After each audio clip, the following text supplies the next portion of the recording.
কেলেঘাই নদী পশ্চিমবঙ্গের একটি গুরুত্বপূর্ণ নদী। এটি মূলত পশ্চিম মেদিনীপুর ও পূর্ব মেদিনীপুর জেলার বিস্তীর্ণ এলাকার মধ্য দিয়ে প্রবাহিত হয়ে স্থানীয় মানুষের জীবন ও কৃষির সঙ্গে গভীরভাবে যুক্ত হয়েছে। নদীটির জল কৃষিকাজে ব্যবহৃত হয় এবং অববাহিকার উর্বর পলিমাটি চাষের জন্য বড় উপযোগী। বর্ষাকালে জলস্তর দ্রুত বেড়ে যায়, ফলে নদীর তীরবর্তী এলাকার বন্যা ও জলাবদ্ধতার সমস্যা দেখা দেয়। এই কারণে নদীটির যেমন মানুষের জীবিকা ও কৃষির সঙ্গে গুরুত্বপূর্ণ, তেমনি বর্ষার সময় এর ভয়ানক রূপ ধারণ করে মানুষের দুর্ভোগের কারণ হয়ে দাঁড়ায়। দুই পাড় ছাপিয়ে বিস্তীর্ণ জলরাশি ঢুকে পড়ে লোকালয়ে, আর শুরু হয় মানুষের জল যন্ত্রণা।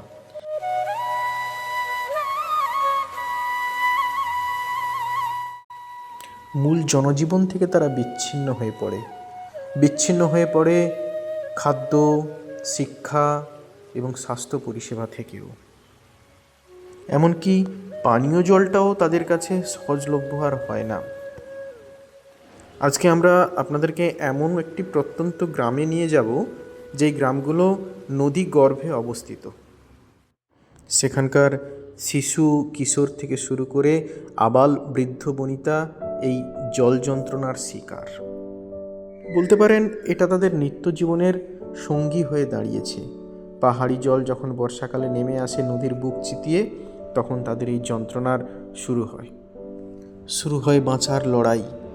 বন্যায় ক্ষতিগ্রস্ত, অসহায় ও দুর্গত মানুষদের পাশে দাঁড়াতে, তাদের কিছু জরুরি প্রয়োজন মেটাতে আংশিকভাবে এই উদ্যোগের মাধ্যমে কিছু শুকনো খাবার, পানীয় জল পৌঁছে দেওয়া হলো RSS-এর পক্ষ থেকে।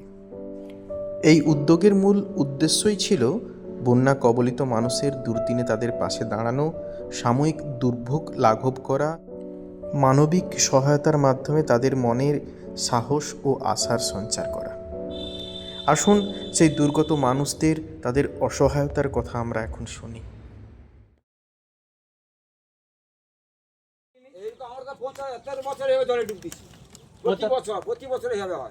আচ্ছা আচ্ছা।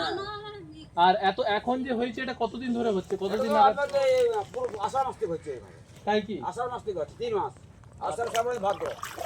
মানে আপনাদের কোনো ইলেকট্রিসিটি নেই না, এবং খাওয়া দাওয়ারও সেইভাবে পানীয় জলের ব্যবস্থা নেই। আচ্ছা, আপনারা কি আশা করছেন, মানে আরো যদি প্ল্যান্টন আছে এগুলো আপনারা আশা করছেন? তা ভালো হয় তাহলে।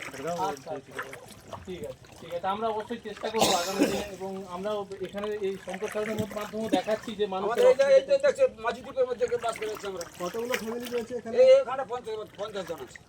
50টা ফ্যামিলি আছে। কতদিন ডুবে আছেন এইভাবে? এইভাবে? হ্যাঁ, এইভাবে প্রতি বছর তো হয় না এবছর কতদিন আছে?